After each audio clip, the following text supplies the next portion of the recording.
बिल्कुल अशोक तिवारी, आप सही कह रहे हैं कि ये सब बेहद जरूरी भी है। यूपी में भी 24 घंटे में 12,000 से ज्यादा केस जो हैं ट्रेस किए गए हैं, पुष्टि हुई है। इसीलिए यूपी सरकार ने कुछ सख्त कदम उठाए हैं। आइए चर्चा की भी शुरुआत कर लेते हैं। और डॉक्टर एमसी मिश्रा सर, आपके पास सबसे पहले आते हुए कि देश भर में टीकाकरण उत्सव की शुरुआत हो रही है, लोगों को जागरूक किया जाएगा।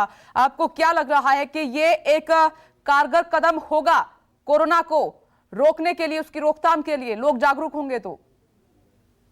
बिल्कुल, लोगों का सहयोग के बिना तो ये संक्रमण रुकने वाला है नहीं। और ये चाहे टीका उत्सव के जरिए लोगों को जागरूकता बताई जाए कि कोविड अप्रोप्रिएट बिहेवियर, जो कोविड उचित व्यवहार की हम बात करते हैं, वो लोग अगर शुरू कर देंगे और घर से बेवजह नहीं निकलेंगे, रेस्टोरेंट में नहीं जाएंगे, पब्लिक प्लेसेस में नहीं जाएंगे, और जब भी बाहर काम से निकलेंगे, आवश्यक काम से, तो अपना मास्क लगा के ही निकलेंगे, क्योंकि टीकाकरण अभी फिलहाल इस संक्रमण को थामने के लिए नहीं है। टीकाकरण बाद में काम आएगा, जून के आखिर में, जुलाई में। अभी तो केवल ये मास्क और मास्क और मास्क, और जितनी अगर दूरी आप बना सकते हैं तो वो बहुत अच्छा है। लेकिन भारत में दूरी का मेंटेन करना जरा संभव नहीं हो पाता है।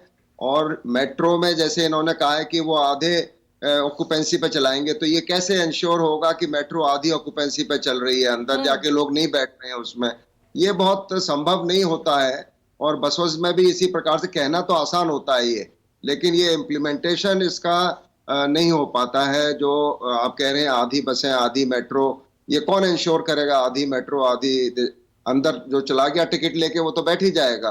तो इसलिए या तो उसको, अब जैसे रेस्ट्रिक्शंस की बात है, अब चाहे उसको आप लॉकडाउन कह लीजिए या रेस्ट्रिक्शंस कह लीजिए, पब्लिक ट्रांसपोर्ट को भी दिल्ली में बंद कर सकते हैं 1 हफ्ते के लिए। और उत्तर प्रदेश में बंद की हुई है मेट्रो की सर्विस। और इसके अलावा कुछ सीमित क्षेत्रों में जहां जहां क्लस्टर्स हैं, वहां पे सीमित लॉकडाउन की व्यवस्था की जा सकती है। लोगों को इसका अनुपालन कराना प्रशासन का काम है। तो इसमें प्रशासनिक कार्यवाही, वैक्सीन, टीकाकरण और कोविड अप्रोप्रिएट बिहेवियर, ये 3 सर, चीजें। मास्क की बात आप बार बार कह रहे हैं। मैंने अभी देखा है कि कुछ लोग कॉटन का मास्क भी इस्तेमाल कर रहे हैं, और कुछ लोग तो ऐसे हैं जिनका मास्क नाक से नीचे ही रहता है। तो ये एक अच्छा है अभी वक्त। आप सर, जो मास्क आपके हाथ में है उसको लगाने का सही तरीका अगर आप लोगों को बता पाएं कि आपको मास्क कैसे लगाना है, यही एक अभी एक स्ट्रॉन्ग कदम है। दिखा रहा हूँ मैं, 2 मास्क लगाता हूँ। एक ये अंदर है ट्रिपल लेयर वाला, जो हमारा सर्जिकल मास्क है। ये सबसे अच्छा तो ये, और कोई बहुत महंगा नहीं होता ये, लोग ये ले सकते हैं। क्योंकि मैं हॉस्पिटल जाता हूँ इसलिए, और गाड़ी में भी बैठता हूँ, तो ये दोनों लगाता हूँ। हाँ। और इसको लगाने के लिए पूरा हमको ये ऐसे लगाना चाहिए मास्क को। अगर इसको आप नीचे ले आएंगे तो फिर इसका कोई फायदा नहीं है। दूसरे आप छूते भी हैं मास्क को बार बार, फिर आप मुंह पे हाथ फेर सकते हैं। तो ये अगर करेंगे तो फिर संक्रमण नहीं रुकेगा, और आपको फिर भी हो सकता है।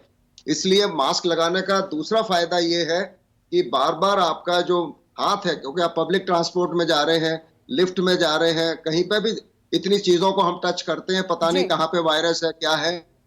तो वो जो बार बार मुंह पे हाथ लगता है वो बच जाता है मास्क लगा होता है तो।